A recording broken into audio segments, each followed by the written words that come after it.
Ça y est, t'as vu la vidéo d'hier? Aujourd'hui, on va continuer cette série de vidéos sur ce qui pourrait causer l'écroulement de notre société. Si tu arrives en cours de chemin, la vidéo d'hier s'affiche en haut à droite. Bon visionnage. Et pour les autres, installe-toi confortablement sur ton lit, mets ton casque ou tes écouteurs, remonte ta couette et c'est parti.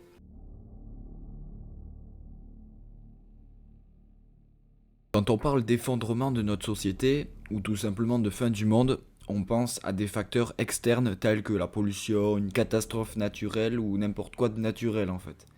Mais si je vous dis que l'effondrement de notre société et ou la fin du monde se déroulera en grande partie à cause du cerveau humain, tu réagis comment? Bien pourtant, l'écroulement de notre société se déroulera avant tout à cause de ça.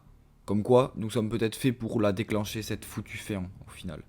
Le striatum, c'est une partie du cerveau située au centre, qui nous procure du plaisir lorsque l'on mange, on se reproduit, on acquiert du pouvoir, en gros de la reconnaissance, lorsqu'on veut savoir et connaître ce qui nous entoure, donc avoir le sentiment de connaître des choses, la culture en gros, et avoir le plus de confort possible, par exemple un confort financier. Lorsque l'on effectue ces choses-là, le striatum génère alors de la dopamine, l'hormone du plaisir. Mais du coup, on veut retrouver cette sensation et en fait, on se retrouve à faire toujours les mêmes choses pour avoir du plaisir, comme une sorte d'addiction. L'être humain est très intelligent, mais nos motivations, elles, ne sont pas si intelligentes que ça.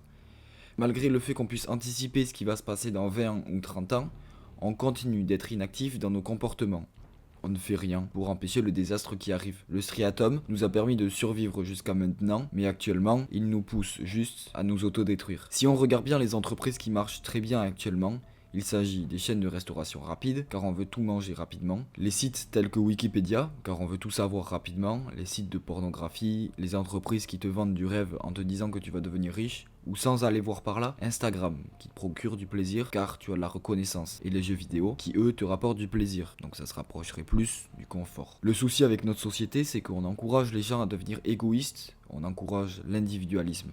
Le striatum adore donc cette société, car actuellement on peut lui fournir tout ce qu'il demande, et c'est ça le problème. Pour contrer ça, il faudrait alors ralentir un peu et valoriser les personnes qui vivent presque à contre-courant.